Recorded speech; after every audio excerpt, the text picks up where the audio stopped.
Hello friends, today we're going to be doing an investigation on force and motion. So today what you're going to need is some tape, a Sharpie, something that measures in centimeters, so I have a measuring tape, some weights or some bolts, 4 of them, and some kind of vehicle. So I have this little Peppa Pig vehicle that I can put the weights in. I could take the top off and I can sit the weights in and I can use it for this investigation. You also need a chair and you need a rubber band. I have an exercise band, a resistance band. You can also use several rubber bands knotted together and tied around the chair. And we're going to need the rubber band. You can use a bungee cord, something like that. We're going to be able to pull back and let go. So the first thing that you need to do is put the rubber band around the chair. Now, if you could see, I have it hooked to the back of my chair here. And it's just tied around. Now you can hook it on just these 2, but mine was a little too long. And I needed it to be tight or taut. So what we're going to do first is we're going to open up the tape. And I'm going to pull a piece. And I am going to put it in the middle of the floor. Okay. And what I'm going to do is I'm going to just sit my car right on the edge here. And I'm going to take my marker without pushing on the rubber band. I'm just going to take the marker and I'm going to mark where the end of my car is. So this is going to be 0. Okay. Then I'm going to get my measuring tape and I'm going to make 3 lines. 1 line for 1 centimeter away from my 0. 1 line for 3 centimeters. So that's going to be 1. That's going to be 1 and 1 for 5. So I'm going to write 1, 3, and 5 centimeters. So I'm going to zoom in here.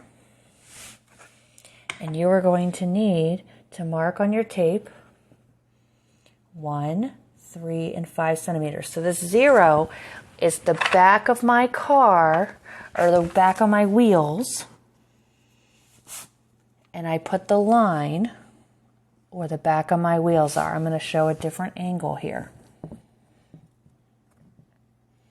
The back of my car, without pushing back, is right there.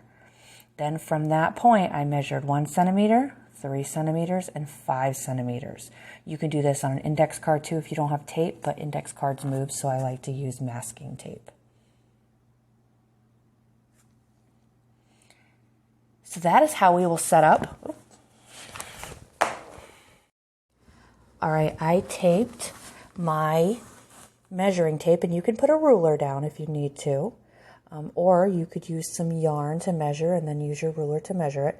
But I have a measuring tape, and it's much easier. So I lined up the end with my 0 here to make sure it was the same line so I could see how far it goes. And I will be measuring the rear wheel of how far it goes, because that's this measurement here. All right, so the first thing that we're going to do is we are going to pull this back to where my back wheel touches the 1, and then I'm going to let go. And what I'm going to do is take a straight edge, which I'm just going to use the back of my cardboard here, and measure. My back wheel goes to 19 centimeters. So that is what my first distance is going to be, 19 centimeters. And I'm going to write that down.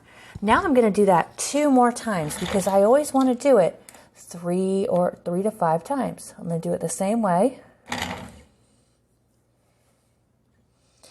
Oop, I'm going to do that again because I just bumped it with my hand. This is going to go to 25.5 centimeters. I'm going to try it one more time. And this goes to 24 centimeters. So I had 19, 25.5, and 24. Now what I'm going to do is pull it back to the 3 and let go. Ooh, that went out of our sight. That would be 63 centimeters. Nope, I'm going to try that again because that kind of went diagonally. And I didn't pull all the way back to 3 that time. Now this would be 54. And this would be 65. Now what I would do is pull it back to the 5 and let go. I'm going to go measure it. Would be 109 centimeters. Pull it back again to 5. That is 88 centimeters. And pull it back again.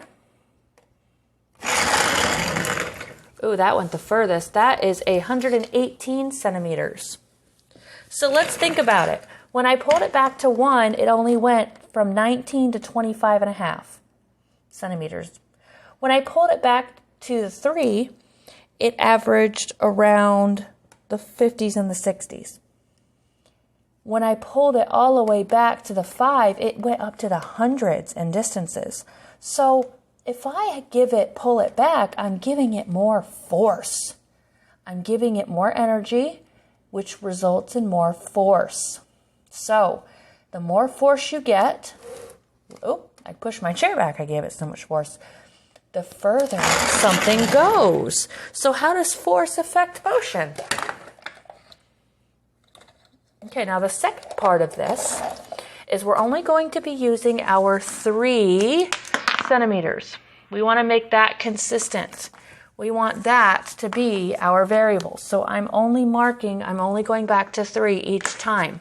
What we were testing the first time is we were testing how far something went based on how far I pulled it back. Now I'm going to see, does weight affect how far something goes? So I have my weights here. I'm going to take the top off, and I'm going to put 1 weight in. I'll put the top back on. I have 1 weight in. I'm going to pull it back to 3, my wheel, and let go. So that would be, I'm going to measure it the same way, 29 centimeters. And I'm going to do that 3 times. Pull it back to the 3. That's about 24 centimeters. And I'm going to do it one more time. That is about 30 centimeters. Now I'm going to add another weight. And I'm going to pull it back to the 3.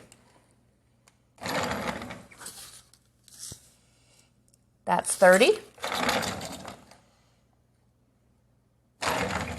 Nope, I'm going to do that one again because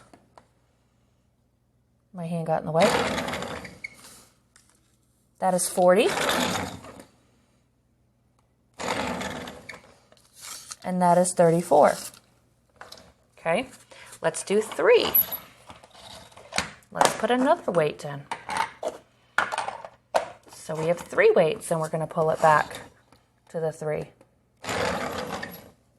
That's going to be 43. That'll be 39. And that'll be 41. So let's add 1 more weight. Okay. I'm going to pull it back to the 3. Nope, I'm going to try that again. My hand kind of got in the way. I don't think my results would be very accurate here. Let's try this again. That is 36.